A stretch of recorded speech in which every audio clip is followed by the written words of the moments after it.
Hello everyone and welcome to Centuries of Wisdom. In this video, you're going to listen to my absolute favorite talk by Brian Tracy. It's a beautiful story about how he crossed the Sahara Desert with his friends.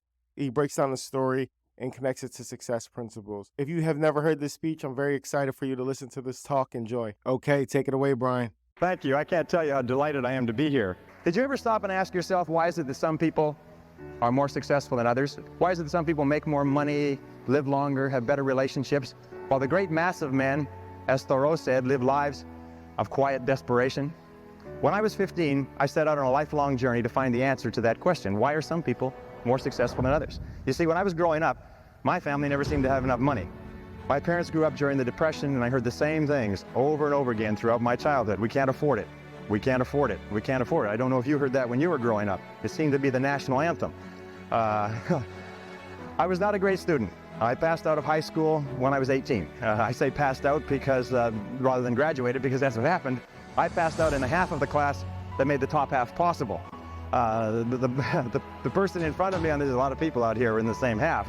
The person in front of me on the stage and the person in back of me received diplomas, and I got a leaving certificate. When you open it up, it says, goodbye. And that's what they meant, goodbye, don't ever come back. Anyway, since then, I've traveled and worked in more than 80 countries on 6 continents. I've sailed on all the great oceans. I've been around the world 2 or 3 times. I became fluent in French, German, and Spanish, as well as learning to get along in several other languages. When you need to eat, you learn. Anyway, I started off as poor as I could be, searching for the secrets of success.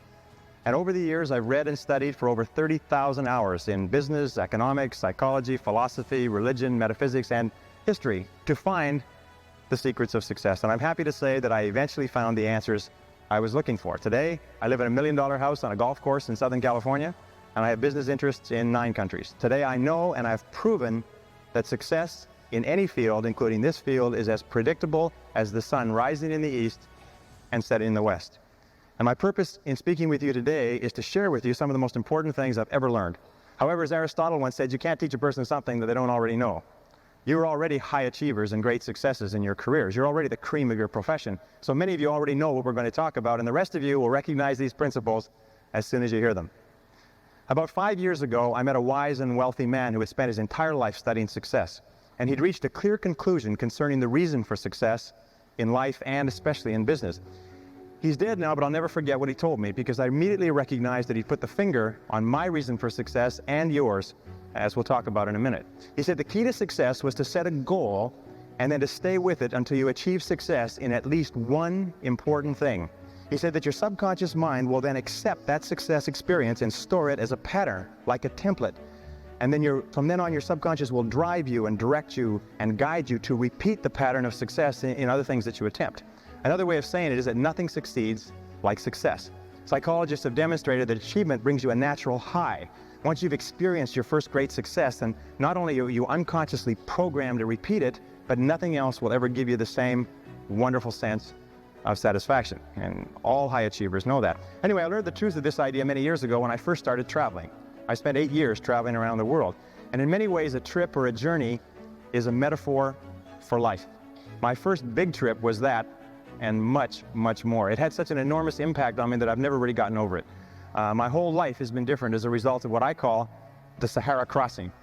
Let me tell you about it. When I was 18, 3 friends and I decided we'd go off and see the world.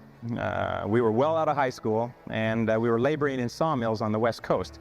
This is in 1963, and a lot of our friends were heading for Europe to travel around with backpacks. So we decided to do something different. Nobody else was going to Africa, so we decided we'd go to Africa. Of course, it never occurred to us to ask why it was that no one else was going to Africa. And that was our first mistake. After working and saving for a year, the 4 of us piled into an old 1946 Chevy and drove out of Vancouver, bound for Montreal via Toronto. Actually, we just passed a couple of blocks from here on our way on that trip. It was late at night when we left. It was pouring rain. We were all 20 years old, and we were off to see the world. Anyway, I learned later that almost every great venture begins with an act of faith, like driving into the dark, into the unknown. In a way, nature protects us by shielding us from knowledge of the difficulties and obstacles that lie ahead. Because if we really knew all the problems we would face, the setbacks, the suffering, the temporary failure, and the disappointments, many of us would hesitate about ever even starting out at all. Our plan was to drive across country to Montreal, get jobs on ships to work our way across the Atlantic, and then head south across Europe to Africa. Pretty basic plan. However, as it happened in Montreal, one of the guys decided to give up and go home, and so he left us. Well, that left 3. The other 2, after one day, I still remember that, after one day of looking for work on the waterfront, decided to quit. Decided to quit trying and to spend their limited savings to pay their way across the Atlantic rather than to work their way. I tried to talk them out of it. I told them that quitting is a habit. If you quit the first time you run into difficulties, you'll always quit when the going gets rough. You will, in effect, establish a pattern for failure rather than a pattern for success. But their minds were made up, so we split our savings and they took passage on a ship to England. I worked on a construction site in Montreal, hauling heavy things for the entire winter, and then I got a job on a Norwegian freighter out of Halifax in late February and arrived in England in mid-April. As I had predicted, my friends had quit and stayed in England working at odd jobs. However, we soon made up, good buddies again, and once more we headed for Africa. At this time, all we had was an 8.5 by 11-inch page about this size that had Europe and Africa all on the same map, on the same page. And it seemed to be a very simple thing to go from London, which is up here, to Johannesburg, which is down here. And it's just one page. And I mean, we sort of drew a straight line and we thought, well, oh yes, there was a little orange part right across the sort of a band right through the middle there called the Sahara Desert. But we thought, well, we'd just whip over that and get down to the green part on the map. There's no problem. I'm without a word of a lie, this is true.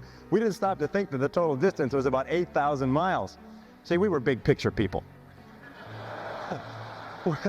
We didn't let ourselves get bogged down with details.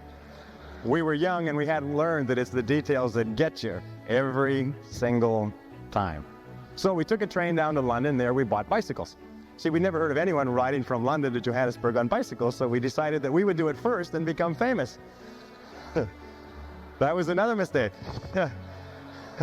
We soon learned that when you ride bicycles across France in the springtime, you find that the hills are all uphill and the wind is always in your face.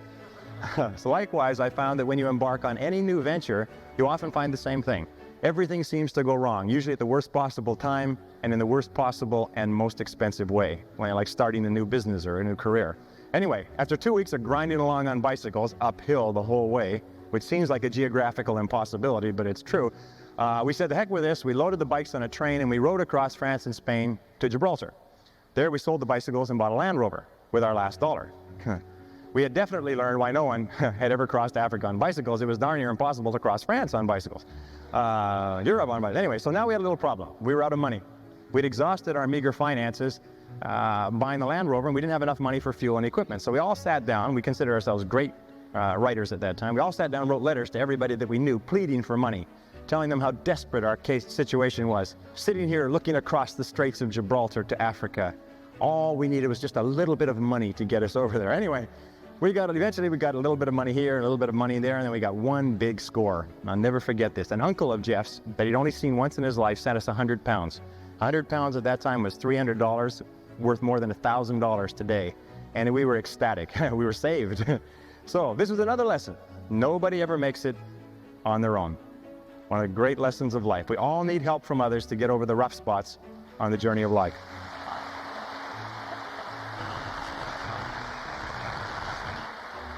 Well, with the additional money, we loaded up with food and supplies. We took the ferry over to Tangiers and Morocco, and then we headed out of Tangiers toward the Atlas Mountains and the Sahara, full of excitement, singing as we drove down the road.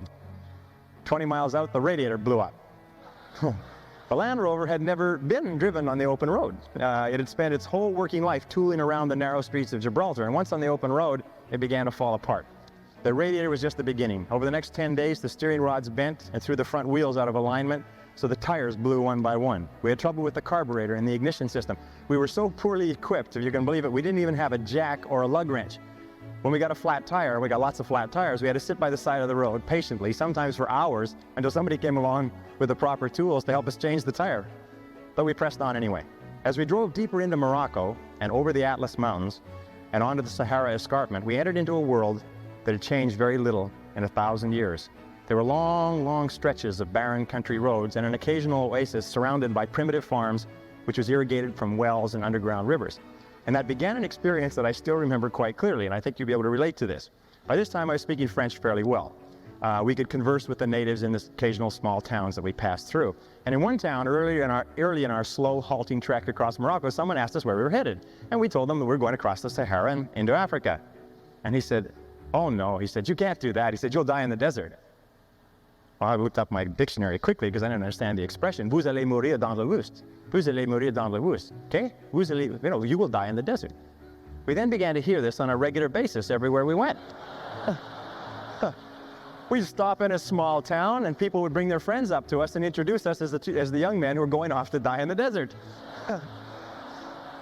Well, they seemed quite cheerful about it, but after a while we found it kind of irritating. I mean, and by the way, these were not your average Arabs. These were Bedouin and Tuareg. These were desert people, members of tribes that lived in the Sahara for 1,000 years. I mean, they were in a position to know what they were talking about. And I learned a valuable lesson from this. I learned then, and for the rest of your life, whenever you try to do something out of the ordinary, people will line up to tell you that you can't do it, why you can't do it, that you lose your time, you lose your money, that you will in effect die in the desert. Even people who should know better will try to discourage you. To achieve anything greater worthwhile, you must train yourself to rise above these people, ignoring them and pressing on towards your goal regardless. God.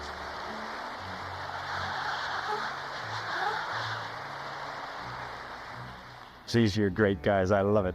We crossed from Morocco into Algeria and drove south to the town of Adrar on the edge of the Sahara. By this time, our vehicle was falling apart. And with the cost of repairs and gasoline and food, we'd almost run out of money again. One of the guys, sick from dysentery, decided to give up. He took his money and his belongings and he hitchhiked to the Mediterranean, 500 miles north and then back to England. That left two of us. We began wondering, what are we doing here? We were two young men, 20 and 21 years of age, thousands of miles from home, sick, tired, and almost broke, with thousands of miles ahead of us. We couldn't even remember why we started out in the first place, except that we had set it as a goal. And we were too dumb to change it. Anyway, but one of the things that kept us going was a book of poetry by Robert W. Service. Robert W. Service had driven an ambulance in World War I, and he'd written poetry to cheer up the soldiers in the trenches on the Western Front. And there was one poem that we read over and over. It always gave us a boost in the determination to go forward. It was called Carry On. And it started like this. It said, "It's easy to fight when everything's right, when you're mad with the thrill and the glory. It's easy to cheer when victory is near and wallow in fields that are gory. It's a different song when everything's wrong, when you're feeling infernally mortal, when it's 10 against 1 and hope there is none. Buck up, little soldier, and chortle. Carry on, there isn't much punch in your blow. You're glaring and staring and hitting out blinds. You're muddy and bloody, but never you mind. Carry on. You haven't the ghost of a show. It's looking like death, but while you've a breath, carry on, my son, carry on." Well, by this time we were in the Sahara, the largest desert on Earth. It stretches across the Tropic of Capricorn from the Atlantic Ocean to the Red Sea, more than 5,000 miles. And the part that we faced, dead ahead, was the Tenerife, the emptiest single stretch of the Sahara, 500 miles of nothing, not a fly, not a blade of grass, as flat as a tabletop. 500 miles. The enormity of what we had embarked on finally began to sink in. We learned that more than 1,300 people had perished in the Tenerife in the last 20 years. 42 vehicles had broken down in the desert, and many of their drivers were never seen again alive. By this time, Jeff and I were once more out of money. All our tires were scraped bald and they needed to be replaced. We needed additional tanks so we could carry enough gas and water for the crossing. We needed tools to do repairs. We needed a jack and lug wrench so that we could change tires. Obvious. For 3 weeks, we stayed in Adrar. Jeff hitchhiked north to Algiers to wire for more money, more creative writing, while I sold all our supplies except for a bare minimum. With that money and by stripping abandoned vehicles, I got the Land Rover repaired and properly outfitted with reasonably good tires, a reserve gas tank, proper tools, and supplies for the crossing. It's amazing how enterprising you become when your survival is at stake. By the way, this story took place 24 years ago today. Imagine. The Sahara Desert in June is hot. How hot is it? It's very hot. It's damn hot. At midday, it reaches 140 degrees Fahrenheit. An exposed man can die of dehydration in less than 20 minutes. When the French ran Algeria, they required travelers to carry 5 gallons of water per person per day for the crossing. That's how much you drank. Because of the heat, you could only travel before 10 a.m. and after 4 p.m. The midday sun is so hot that if you drive, your engine oil boils. It becomes as thin as water, and your vehicle seizes up and it'll never run again. 6 weeks after crossing from Gibraltar, we were ready. Jeff came back with some money from his parents, and the vehicle was in perfect condition for the crossing. We realized that if anything did go wrong and we couldn't fix it, we would most certainly die in the desert. 3 days before the big push, the actual crossing, we met 5 Germans in a Volkswagen bus who were waiting for a truck convoy that would cross in a few days. They were going to play it safe and cross with the convoy, you know, safety in numbers. We told them we were going convoy or no convoy, and they decided to cross with us. The Algerian government stamps your passport out of Algeria 500 miles north of the border. From there on, you're on your own, and they couldn't care less what happens to you. As far as they're concerned, you don't exist anymore. So we set out, and I remember this clearly, we set out at sunset on a Thursday following La Piste, which is a French word for track, a very accurate word, track, that led straight south across the desert. We drove through the night. As we drove through the night, about 50 miles out, our troubles began. The Germans' vehicle sunk in and started to get bogged down in the fine sand that had blown over the track. And it also began to break down mechanically. It started getting sand in the carburetor and everything, and it began to delay us hour by hour. We had to get across the 500 miles in 2 days, or we'd be out of water. So we pressed on as fast as we could, but over and over the German vehicle got stuck, and we had to stop and drag it out with our 4-wheel drive Land Rover, losing time and using precious fuel.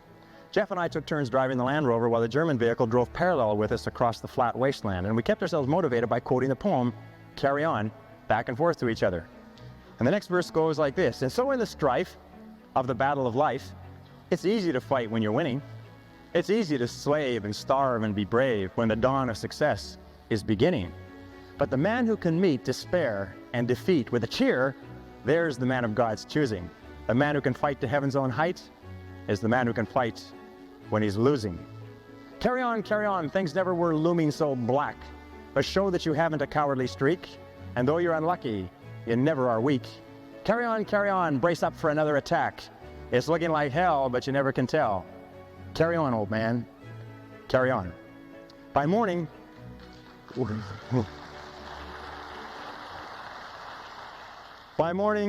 we had only made 150 miles, and we were all exhausted and a bit tense.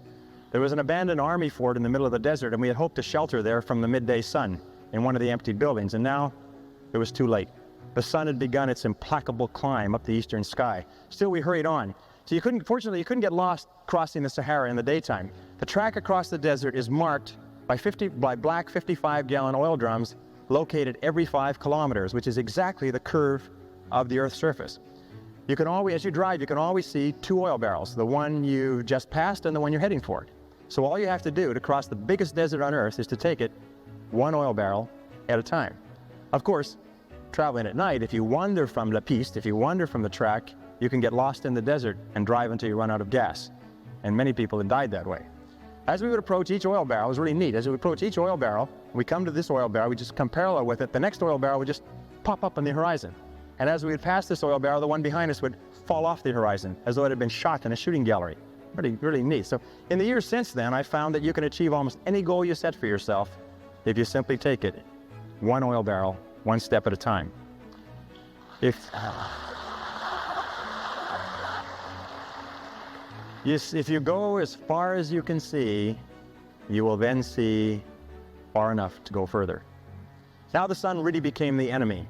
It sat on the horizon like a big, evil yellow cat, and then it began to rise inexorably, getting hotter and hotter as we raced south. The temperature grew hotter and hotter. Finally, at 9:30 a.m., it reached 110 degrees Fahrenheit, and the vehicles began coughing and stalling. We signaled between the 2 vehicles and agreed to stop and wait out the heat, right there in the middle of that 25,000 square mile parking lot. You never felt so small in your entire life. I'll never forget that day. Hour after hour, we sat in our vehicles like sitting in a bake oven, prostrate from the pounding heat of the sun that reached 140 degrees Fahrenheit by noon and seemed to stay there forever. We drank quart after quart of water, our throats going bone dry minutes after gulping down a full canteen. It was worse outside, so we just stayed in the vehicles and suffered hour after hour. Finally, as the afternoon wore on, the temperature slowly began to fall. By 4 p.m., it was down to 105 degrees. When it finally got below 100 degrees Fahrenheit at 5 p.m., we started on. But now we were racing the clock. We only made about 200 miles in the last almost 24, and we still had 300 miles to go. There's a small oasis, an army post on the other side of the Tenerife, and we knew we had to get there before the midday sun caught us again. We hadn't slept since Thursday morning. It was now Friday evening. We pushed on over the desert, but the Germans' vehicle kept breaking down. All night, exhausted, we worked to get the Volkswagen bus with the Germans across to the other side. We were both desperate and scared. We knew that we could not last another day. Our water was almost gone. When the sun rose slowly on Saturday morning, we were still struggling with the Germans' vehicle. Finally, at 9 a.m., with 20 miles to go, their vehicle broke down for the last time. We quickly abandoned it. We loaded the 5 Germans in the back of the Land Rover and headed for the fort and the oasis. An oasis, by the way, is a place where there's one well with a bucket. That's an oasis. It was further than we thought, but we made it just before the heat forced us to stop. We were all aware of how close we had come to actually dying in the desert. Those Arabs knew what they were talking about. So we sat out the heat that day in a native hut near the fort, and then we went back that evening and towed the Volkswagen bus into the army post. We had done it. We were over the Sahara. We hadn't slept for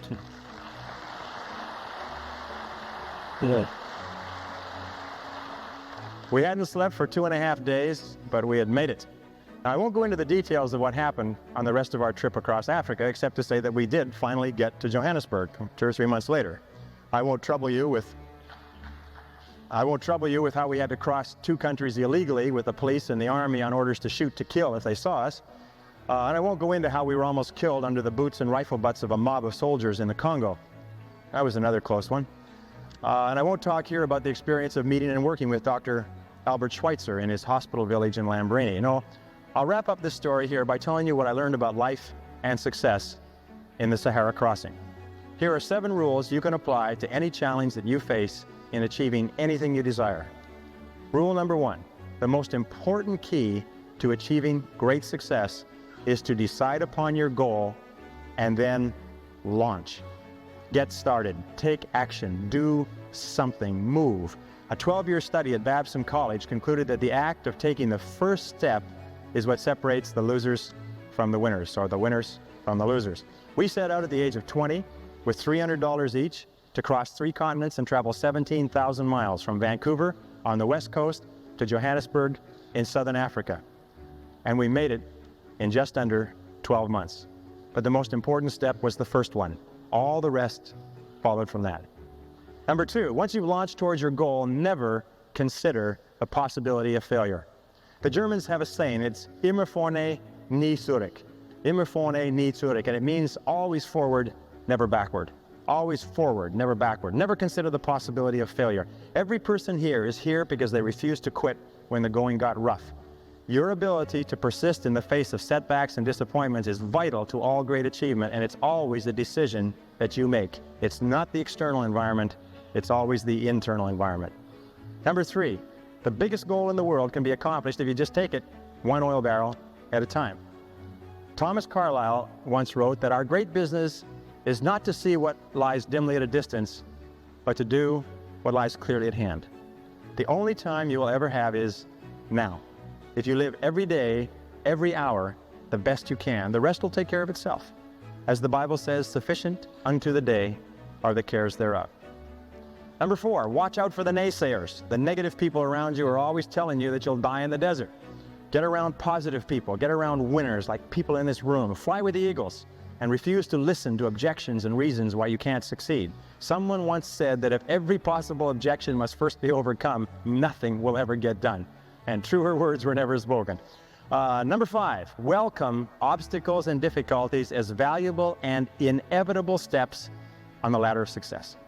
Remember that difficulties come not to obstruct, but to instruct. Difficulties come not to obstruct, but to instruct. Our trip to Africa was one problem after another. We ran out of money over and over. We strained every muscle of our bodies trying to ride bicycles across France and Spain. Our Land Rover broke down again and again. We suffered from dysentery and heat stroke and exhaustion. But when it was time, we were ready for the Sahara crossing. In retrospect, we saw clearly that without the lessons that we had learned from our mistakes, we would have surely died in the desert. And when you look back on any achievement, you will find it was preceded by many difficulties and many lessons. They are the price that you pay for your success and no success is possible without them. Number 6, be clear about your goal, but be flexible about the process of achieving it. Be willing to change, to try something new. Keep your mind open and fluid and flexible. Be willing to accept feedback from your environment and correct your course. This is a key quality of peak performers. They're not rigid, they're flexible. Remember, it's not what you have, but what you do with what you have that separates winners from losers. It's not what happens to you, but how you respond to what happens to you that counts. In the final analysis, your response to the adversity of life is the real measure of who you are and what you're made of. The Greek philosopher Epictetus once said that circumstances do not make the man or woman, they merely reveal him to himself. When you find out who you really are when you face adversity. And remember, number 7, the last rule is nobody does it alone. At every step on our journey across Africa, people helped us with advice and with food and with assistance and with money, but especially with warmth and with kindness and with generosity. When life is over, it will be the people that we lived and laughed and loved with that we remember more than anything else. So don't be afraid to ask for help from others. It's a mark of strength and courage and character. And don't be reluctant to give of yourself to others generously. It's the mark of caring and compassion and personal greatness. The reason the Sahara story was so relevant for me was that because after the Sahara, I never felt that there was anything I couldn't do. I felt programmed for success for life, although it took me many years to understand it. And the reason why this story may be of interest to you is because I believe that everyone has a Sahara to cross, perhaps more than one. Many of you are crossing your own Saharas right now. Everyone eventually goes through periods of great difficulty, their own private hells, their dark nights of the soul. But it is by facing whatever life gives us with courage and determination that we grow more surely toward the stars. Let me leave you with the last verse of Carry On. There are some who drift out in the deserts of doubt, and some who in negativity wallow. There are others I know who in piety go because of a heaven follow. But to labor with zest and to give of your best for the sweetness and joy of the giving, to help folks along with a hand and a song, why there's the real sunshine of living. Carry on, fight the good fight and true. There's big work to do. Believe in your mission, greet life with a cheer. There's big work to do, and that's why you're here. Carry on, let the world be the better for you. So at last when you die, let this be your cry. Carry on, my soul, carry on. Ladies and gentlemen,